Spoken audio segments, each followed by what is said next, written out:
IT job కోసం try చేస్తున్నారా? Coding tutor లో ట్రైనింగ్ తో పాటు స్టైఫండ్ అండ్ 100% జాబ్ గ్యారంటీ. మీరు టెలిగ్రామ్ వాడుతున్నారా? అయితే ఈ వార్త మీకోసమే. త్వరలోనే టెలిగ్రామ్ యాప్ను బ్యాన్ చేసే దిశగా కేంద్రం అడుగులు వేస్తోంది. ఇప్పటికే చైనాకు సంబంధించిన ఎన్నో యాప్స్ను బ్యాన్ చేయగా ఇప్పుడు మరో యాప్ కూడా బ్యాన్ లిస్టులోకి వెళ్ళనుంది. అసలెందుకు భారత ప్రభుత్వం టెలిగ్రామ్ను బ్యాన్ చేయనుంది? కారణమేంటి?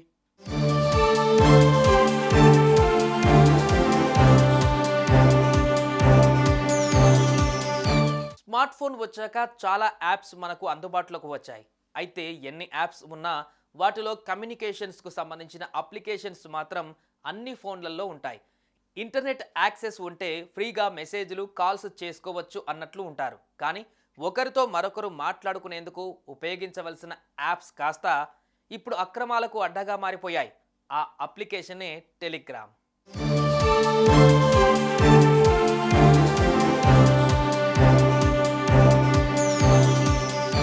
టెలిగ్రామ్ ఇదివరకు కమ్యూనికేషన్గా ఉపయోగించే యాప్ను కాస్త ఇప్పుడు అక్రమాలకు అడ్డగా మార్చేశారు. బెట్టింగ్ యాప్స్ కోసం వాడుతున్నారు. న్యూడ్ వీడియోలు పంపించుకుంటున్నారు. పైరసీ మూవీలకు టెలిగ్రామే అడ్డగా మారింది.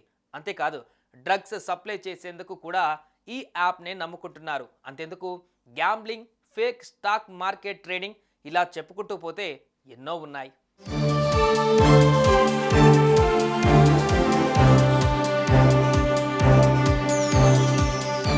టెలిగ్రామ్లో జరుగుతున్న అక్రమాల కారణంగా సైబర్ కేటుగాళ్లు రోజు రోజుకు పెరిగిపోతున్నారు. అమాయకులను క్యాష్ చేసుకొని ఈజీగా మోసం చేస్తున్నారు. డబ్బుల కోసం బ్లాక్మెయిల్ చేస్తూ టార్చర్ చేస్తున్నారు. కొన్నేళ్లుగా ఈ యాప్లో క్రిమినల్ యాక్టివిటీస్ పెరిగినట్లు వార్తలు కూడా వస్తున్నాయి.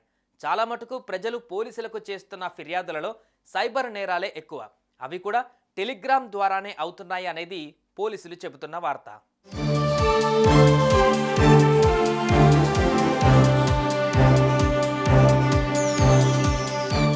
అలా ఇండియన్ ఇన్ఫర్మేషన్ టెక్నాలజీ రూల్స్ను 50% కూడా ఫాలో అవ్వడం లేదని టెలిగ్రామ్పై ఆరోపణలు వస్తున్నాయి.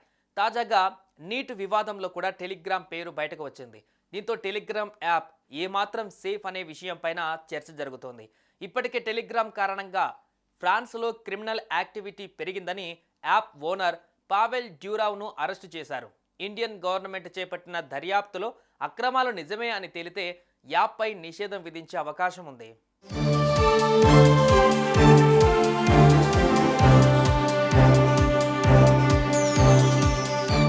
ఈ క్రమంలో కేంద్ర home, electronic and information technology మంత్రిత్వ శాఖల నేతృత్వంలో ఈ యాప్పై విచారణ జరుగుతోంది. సెక్షన్ 14C ప్రకారం దర్యాప్తు సాగుతోంది. గత కొన్నేళ్లుగా టెలిగ్రామ్లో క్రిమినల్ యాక్టివిటీస్ పెరిగాయని, సైబర్ కేటుగాల చేతుల్లో మోసపోయిన వారిలో చాలామంది టెలిగ్రామ్ యాప్ ద్వారానే మోసపోయామని, ఎవరి డీటెయిల్స్ కూడా ఉండని కారణంగా ఎవరైనా ఈజీగా మోసం చేసి తప్పించుకోవచ్చనే పోకడలో ఉన్నారంటున్నారు బాధితులు.